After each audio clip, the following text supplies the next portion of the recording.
Hello friends, welcome back to my channel. और आज हम बात करने जा रहे हैं शिनिगामी स्टोरी की।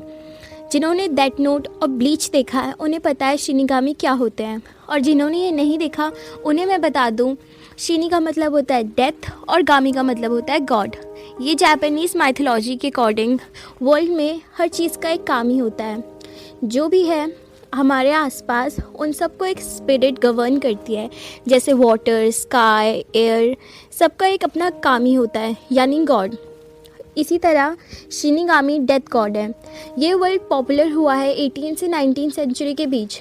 जैसे बाहर डेथ रीपर्स होते हैं, और हमारे इंडिया में हम लोग सोचते हैं कि अगर कोई मरता है तो उसे लेने यमराज आते हैं या उनके दूत आते हैं।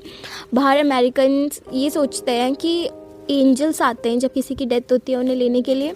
तो वैसे ही ये कॉन्सेप्ट है जापानीज़ फोक टेल के अकॉर्डिंग कि जब कोई मरता है उन्हें लेने शिनिगामी आते हैं, उन्हें आफ्टर लाइफ में ले जाने के लिए। तो मैंने एक स्टोरी पढ़ी है, अ शिनिगामी स्टोरी। ये एक ट्रेडिशनल टेल है जिसमें एक आदमी जो अपनी लाइफ से बहुत थक गया होता है, वो अपनी लाइफ को ख़त्म करने का सोचता है। वो अपनी लाइफ ख़त्म कर पाता इससे पहले ही उसे एक शिनिगामी मिलते हैं। वो उसे बताते हैं कि तुम्हारा अभी मरने का टाइम नहीं हुआ है। तो शिनिगामी उसे एक्सप्लेन करते हैं जितनी भी लोग हैं उनकी ज़िंदगी एक कैंडल से मीज़र होती है। जैसे ही फ्लेम्स बर्न आउट हो जाती हैं इंसान मर जाता है। इससे हमें पता चलता है जो शिनिगामी होते हैं उनका लाइफ के ऊपर कोई कंट्रोल नहीं होता। वो एक इंसान को अपने साथ तभी लेके जा सकते हैं जब उस इंसान का टाइम आता है।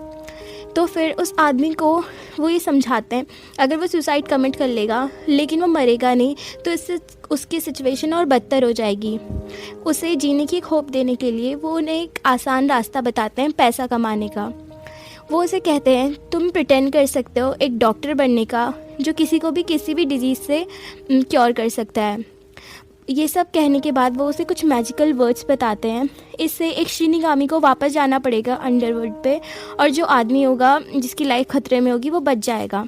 बट वो इस मंत्र को तभी यूज़ कर सकता है जब शिनिगामी बेड के फुट साइड पे बैठा हो। अगर वो शिनिगामी बेड के हेड साइड पे बैठा है तो वो इंसान मरेगा ही मरेगा, यानी उसके फ्लेम्स पूरे बर्न आउट हो गए हैं और अब उसे मरने से कोई नहीं बचा सकता। ये सब सुनने के बाद वो आदमी ये पैतरा आजमाता है और जल्द से बहुत ज़्यादा अमीर हो जाता है।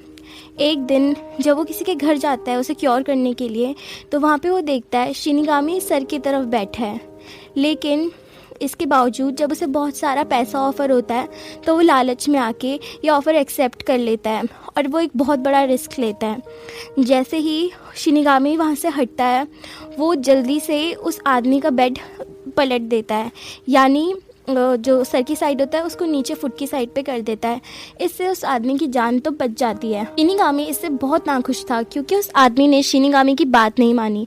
जब वो आदमी घर पहुंचता है तो शिनिगामी उससे चिल्लाते हैं, उस पर गुस्सा करते हैं कि तुमने मेरी बात क्यों नहीं मानी। और इसके बाद शिनिगामी अपनी टोन चेंज करते हैं और इसे कहते हैं चलो हम बाहर चलते हैं, एक ड्रिंक से तुम्हारी अर्निंग्स को सेलिब्रेट करते हैं। और इसके बाद वो आदमी इसके लिए मान जाता है और वो शिनिगामी के साथ चल देता है। शिनिगामी उसे बिल्डिंग में लेके जाते हैं जो सारी कैंडल से भरी थी। इसके बाद शिनिगामी उसको दिखाते हैं ये तुम्हारी कैंडल है जो ऑलमोस्ट जल गई है क्योंकि तुमने जो किया उसकी वजह से। वो कहता है अगर तुम अपनी लाइफ को एक्सटेंड करना चाहते हो तो तुम पे एक चांस है। तुमको जो दूसरे आदमी की जिसकी तुमने जान बचाई है उसकी कैंडल से वैक्स अपनी कैंडल में ट्रांसफॉर्म करनी होगी। लेकिन इस ट्रांसफरिंग के प्रोसेस में वो आदमी फेल हो जाता है और उसकी कैंडल नीचे गिर जाती है और वो मर जाता है। इस स्टोरी के बेसिस पे हमें दो बातें पता चलती हैं। शिनिगामी किसी को ज़बरदस्ती अपने साथ लेके नहीं जा सकता, और वो सिर्फ दो ही टाइम एक इंसान के सामने अपीयर होता है। या तो जब इंसान एक्सीडेंटली मरने वाला होता है या सुसाइड कमिट करने वाला होता है अपने टाइम से पहले, या फिर जब उसका टाइम टोटली ख़त्म हो जाता है तब।